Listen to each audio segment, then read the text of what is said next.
उंगली पकड़ के चला, माँ की ममता के आंचल में पला, माँ ओ मेरी माँ मैं तेरा लाडला। देखिए यहां माँ के बारे में आ रहा है, इसलिए मुझे माँ का गाना थोड़ा सा एक दो लाइन गाना पड़ा। देखिए क्वेश्चन क्या है, कह रहा है write the character sketch of Kisa Gotami. Kisa Gotami का आप चरित्र चित्रण कीजिए। कीसा गौतमी कौन थी? कीसा गौतमी जो है एक माँ रहती है, यंग मदर कह सकते हैं, उसका इकलौता बेटा जो है मर चुका होता है। वो इधर उधर सबके पास जाती है, वो तैयारी नहीं थी कि उसका बेटा मर जाएगा, वो इकलौता बेटा है और जब मरेगा तो माँ को तो सबसे ज्यादा तकलीफ होगी, एकदम क्लियर चीज है ये। भाई माँ से बड़ा वफादार कौन होता है दुनिया में। लेकिन अब यहाँ पे बेटा मर चुका है, अब बेटे को कैसे जीवित किया जाए, ये तो हो नहीं सकता। हर वो व्यक्ति जो संसार में आ चुका है उसकी मृत्यु निश्चित है, ये तो हर चीज का हर धर्म कहता है। अब वो कोई उसको जीवित कैसे करे, तो वो पहुंच जाती है कहां? गौतम बुद्ध के पास। अब गौतम बुद्ध उसको बार बार जो है प्रीस्ट करते हैं, उसको समझाते हैं, बुझाते हैं, फिर भी वो नहीं मानती। तब गौतम बुद्ध जो है उसको एक लेसन देने के लिए उससे कहते हैं कि जाओ ऐसे घर से एक मुट्ठी भर मस्टर्ड लेकर आओ, यानी सरसों जो होती है उसको लेकर आइए, और उस घर से लेकर आना जिस घर में कभी मौत ना हो, कभी मौत ना हुई हो। अब कौन सा घर ऐसा होगा जहां कभी मौत नहीं हुई होगी? दादा परदादा कभी ना कभी तो मरे ही होंगे।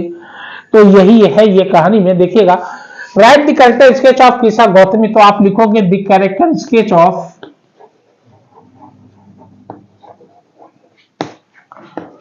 The character sketch of Kisa Gotami. देखिए ऐसा ही लिखना है आपको, मैं बार बार कह रहा हूं। कीसा Gautami are to be given which are as follows, are to be given which are as follows।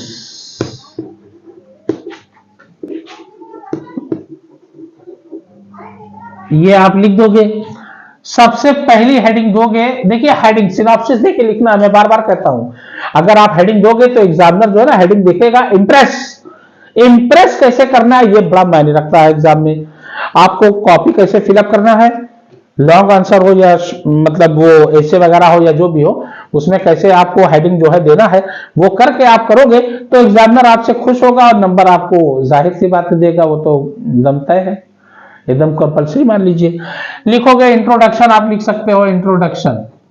Introduction, introduction में क्या दोगे? Kisa Gotami was a young mother, Kisa Gotami was a young mother. देखिए मैं सब बारी बारी से कराऊंगा, मैं कैरेक्टर स्केच के लिए मैंने वादा किया था, पहले ये करा लेता हूं, उसके बाद में बारी बारी सब कराऊंगा। Kisa Gotami was a young mother whose, जिसकी, whose only son had died, यानी जिसका एकलौता पुत्र मर गया होता है, मर चुका होता है, मर चुका था। Whose only son had died, बस यहां तक आप लिख लो दोगे। और उसके अलावा जो अभी बीच में आएगा वो मैं बताऊंगा। सेकंड हेडिंग आप दोगे, भाई जाहिर सी बात है हर माँ जो है लवेबल होती है अपने पुत्र के लिए, लवेबल मदर लिख दीजिए। लवेबल मदर, हर माँ होती है लवेबल अपने पुत्र के लिए, तो भाई वो तो सबसे ज्यादा अपने पुत्र को ही मानती है। ध्यान देना, यहां तक पति से शादी होती है, पति तो खैर पतिव्रता होती है, लेकिन पुत्र जो होते हैं पुत्र पुत्री होता है। ध्यान देना, देखिए lovable mother, she was very lovable mother. बस आपको 2-3 लाइन 4 लाइन लिख देना है हेडिंग में, बस काम खत्म। She was very lovable mother, lovable mother. She was not ready, वो तैयार नहीं थी कि उसका इकलौता बेटा मर चुका है। She was not ready to accept, देखिए वो तैयार नहीं थे कि उसका इकलौता बेटा जो है मर चुका है, इसलिए वो तैयारी नहीं थी कि एक्सेप्ट कर लिए कि उसकी जो है डेथ हो चुकी है। Not ready to accept his death, उसकी मौत, हिज डेथ यानी उसकी, हिज मतलब वो बच्चा लड़का था, वो हिज लगेगा, तो वो तैयारी नहीं थी। She was not ready to accept his death, यानी वो तैयार नहीं थी उसकी डेथ की, मतलब उसकी डेथ जो है हो चुकी है।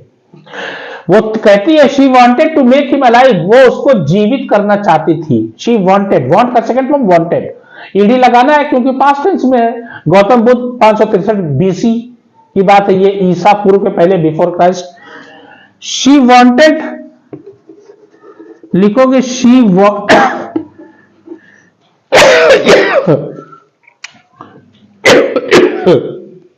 She wanted to make him alive, she wanted to make him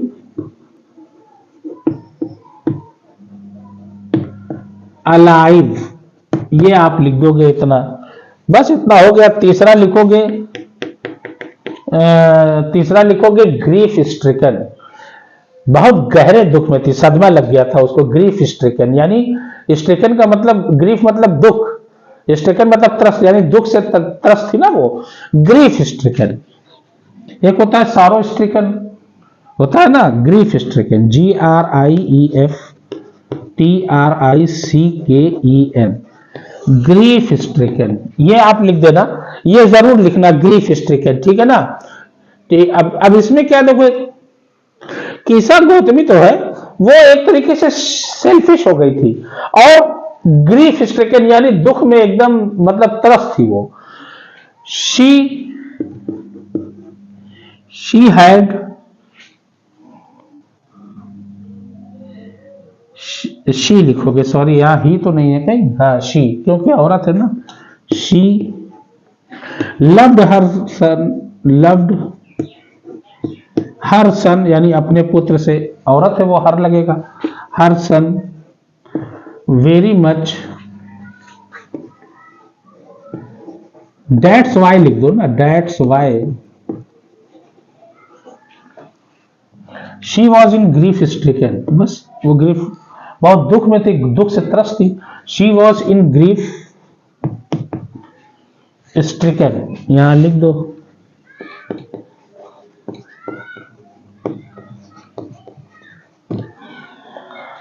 अब चाहे तो आप चौथी हेडिंग भी दे सकते हैं, चौथी हेडिंग आप देना चाहे तो आप दे सकते हो।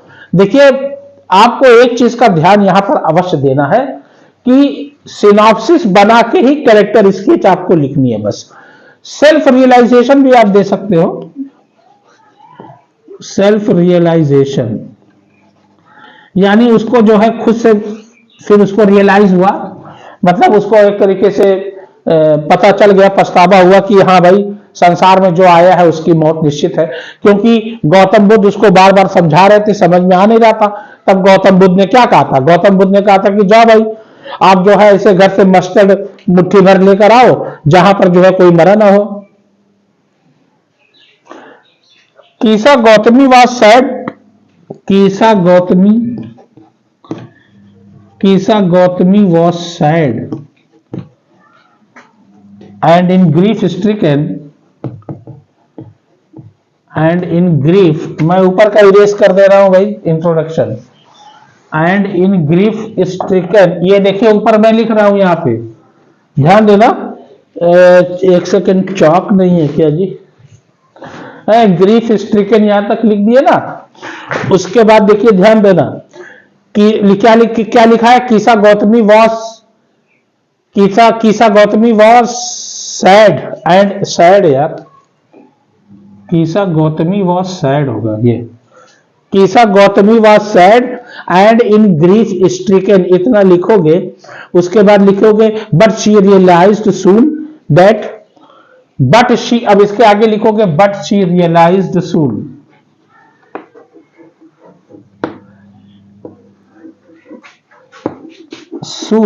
दैट नोबडी, कोई भी, नोबडी। देखिए गौतम बुद्ध उसको समझाते रहे बार बार कि भाई कोई जीवित यहां से थोड़ी ना जाएगा, कोई जीवित एक बार मर गया कोई जीवित भी नहीं हो सकता।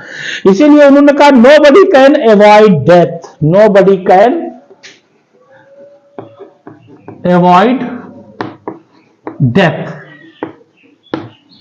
बस इतना आप लिख दोगे, यही हो गया। देखिए, गौतम बुद्ध बहुत बड़ी हस्ती। बीएड में जब आप जाओगे ना, बैचलर ऑफ एजुकेशन, जब ग्रेजुएशन आप कर लोगे और जब बीएड में जाओगे, तो कीसा गौतमी का मैंने एक लेसन पूरा जो है अलग से अपलोड किया है बहुत पहले यूट्यूब पर, वहां भी आप जाके देख सकते हो। तो गौतम बुद्ध के बारे में एक क्वेश्चन आता है, उनके बारे में पूरा है भाई। What are the causes of emergence of Buddhist ideology? बौद्ध धर्म के उदय के क्या कारण थे? तो बौद्ध धर्म के उदय के बहुत से कारण थे।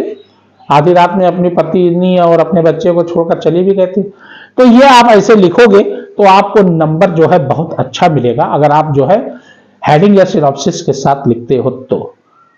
ठीक, इसी तरीके से मैं वीडियो अपलोड करता रहूंगा आगे भी, और जब तक जो है पूरा इंग्लिश का पेपर ऐसे होगा। और कल तो वैसे भी इंग्लिश का पेपर आपका आउट हो रहा है, डेट्स इट।